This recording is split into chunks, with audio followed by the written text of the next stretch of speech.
जिस तरह से वो मेरे हस्बैंड को घर से लेके गए हैं और उनके साथ उनका दोस्त भी जा रहे थे, जो उनके बचपन के दोस्त थे, और तरुण ने उनको कैंसिल करवाया है और वहाँ ले जाकर उनके साथ ये काम किया है। तो सर ये सब प्री प्लान है।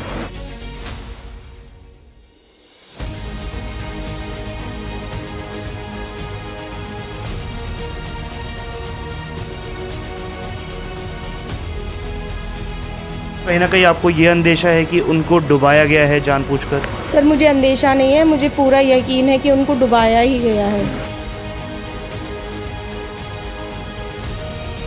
सर वो लोकल पुलिस जो है वो हमें किसी भी तरह से सपोर्ट नहीं कर रही है और ये मेरे पति की हत्या को एक्सीडेंटल ही बोल रहे हैं सर।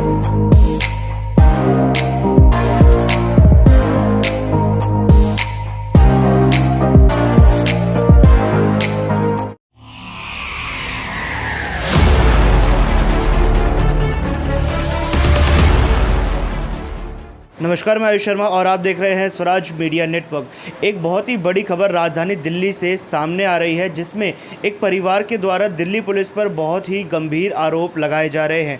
जी हां, दिल्ली पुलिस एक बार फिर से सवालों के घेरे में आकर खड़ी हो गई है। दरअसल ये पूरा मामला है हेड कांस्टेबल सतपाल की संदिग्ध मौत से रिलेटेड। हेड कांस्टेबल सतपाल अपने एक सीनियर और सीनियर के दोस्त के साथ नैनीताल में घूमने जाते हैं, जहाँ पर स्विमिंग पूल में उनकी संदिग्ध मौत हो जाती है और उसके बाद परिवार के लोगों द्वारा कुछ गंभीर आरोप उनके सीनियर के ऊपर लगाए जाते हैं। उनको इस बात का शक है कि जो हेड कांस्टेबल सतपाल है, उनकी मृत्यु एक्सीडेंट से नहीं अपितु हत्या करने की वजह से हुई है। क्या कुछ हेड कांस्टेबल सतपाल की पत्नी का कहना है, उनके साथ जुड़ते हैं और जानते हैं। इस वक्त हेड कांस्टेबल सतपाल की पत्नी हमारे साथ मौजूद हैं, उनसे बात करते हैं इस पूरे मामले के बारे में। मैम, क्या नाम है आपका? मेरा नाम निधि है सर। आपको ऐसा क्यों लगता है कि आपके पति की हत्या की गई है? ये कोई हादसा नहीं है? सर ये सब प्री प्लानिंग है सर। ये प्री प्लानिंग के हिसाब से ही हुआ है।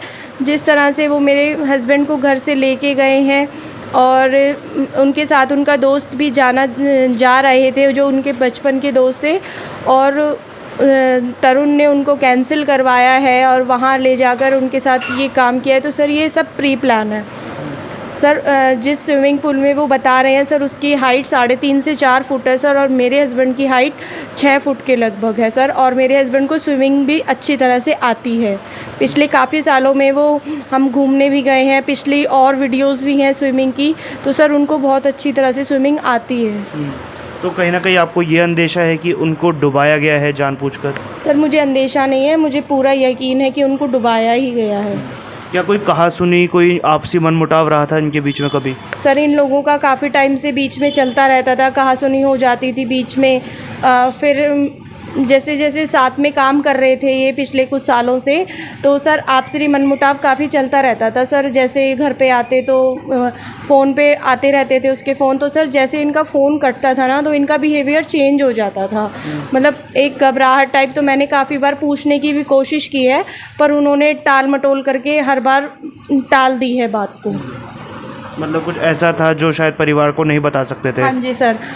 कभी वो बताना नहीं चाह रहे थे या उनके ऊपर कोई प्रेशर था, पर सर वो मानसिक उनकी जो सिचुएशन थी वो परेशान थे वो सर अपने वर्कलोड से, थाने से। और सर इनकी, तरुण की और मेरे हस्बैंड की काफ़ी बार कहासुनी भी हुई है। तो और जब ये साथ में घूमने गए थे, तो क्या कुछ उस वक्त उन्होंने कुछ ऐसा बताया कि हमारा मन नहीं लग रहा है या कोई लड़ाई हुई है? सर 8:16 तक 29 जुलाई 2022 को मेरी उनसे बात होती रही है। तो सर 8 बजे अराउंड उनसे बात हुई, तो उनका बिहेवियर थोड़ा चेंज था सर। और मैंने उनसे पूछने की कोशिश भी करी कि आपकी आवाज़ है जो थोड़ी सी दबी दबी है, आपको कुछ परेशानियां, तबीयत ठीक है ना आपकी? तो उन्होंने बस इतना कहा कि मैं घर आकर बताऊंगा। तो सर बस इतनी बात हुई थी 8:16 तक मेरी। तो ये जो पूरी जानकारी है इस वारदात की, इसकी सूचना कैसे मिली आपको? इसकी सूचना सर 30 तारीख को मुझे मेरे जेठ जी से मिली थी। तो क्या वहाँ पर जब वो पहुँचे, क्या उन्होंने कुछ ऐसा नोटिस किया जिससे उनका जो शक है वो और ज़्यादा गहरा गया हो? सर काफ़ी ऐसे प्रूफ हैं हमारे पास में, जिससे हमारा शक जो है ना पूरे उसमें मतलब शक जो है ना हमारा पूरा सच है वो हमारा। सर इसके अलावा मैं एक और बात बताना चाहती हूँ। जो तरुण है वो तरुण 30 तारीख को तरुण के पैरों पे नाखून के निशान थे, वो बिल्कुल ताज़ा थे। तो सर मुझे अंदेशा नहीं, मुझे पूरा यकीन है कि जिस वक्त उन्होंने ये काम किया है तो मेरे हस्बैंड ने अपने आप को बचाने की कोशिश की होगी तो उनके पैर नाखूनों के जो निशान थे वो उसके पैरों पे लगे हैं। तो इसके अलावा जो वहाँ के जो लोकल थाना है, वहाँ के जो पुलिस प्रशासन है, उनके द्वारा क्या कहा गया है अभी तक इस पूरी वारदात पे?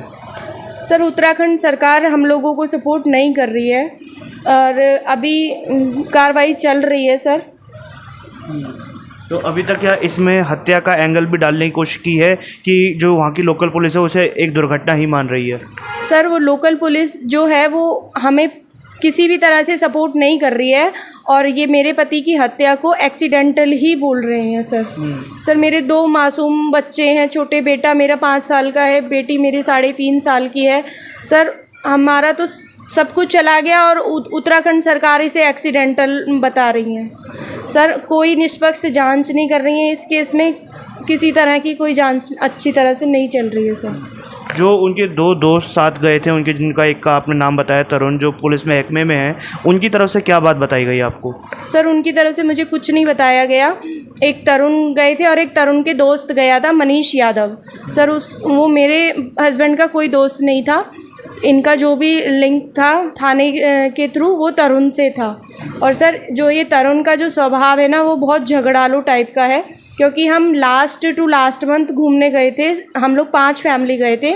तो सर इसकी वहाँ पे अपने सगे जीजा जी के साथ मार पिटाई हुई थी, बहुत ज़्यादा मामूली सी बात पर बहुत ज़्यादा मार पिटाई हुई थी। तो अभी आप क्या मांग करते हैं? जो वहाँ की लोकल पुलिस है उनसे किस चीज़ की मांग करते हैं, क्या चाहिए आपको भी? सर मुझे ये चाहिए कि जो ये केस है सर इसकी निष्पक्ष जांच हो, सुपरविज़न में रखकर इसकी जांच की जाए।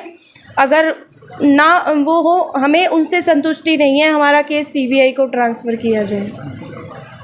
नहीं सर अगर वो लोग हमारी मदद नहीं करते हैं तो मैं अपने पति को न्याय दिलाने के लिए आगे तक लड़ाई लड़ूंगी। जी सर।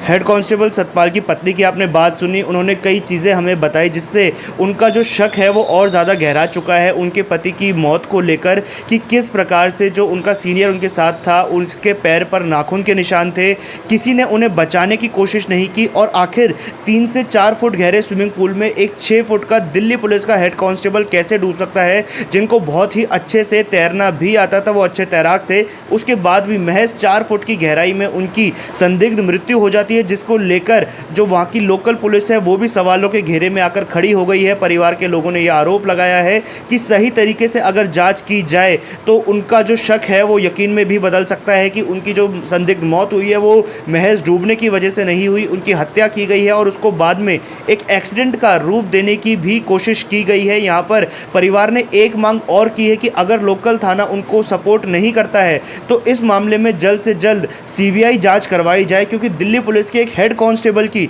ऑन ड्यूटी अगर इस प्रकार से मौत हो रही है, एक जब वो अपने सीनियर के साथ थे, ऐसे में उनकी मौत हो जाती है तो कहीं ना कहीं बहुत बड़े आरोप हैं, बहुत बड़े सवाल हैं, जिसका जवाब दिल्ली पुलिस को और उत्तराखंड पुलिस को भी देना होगा।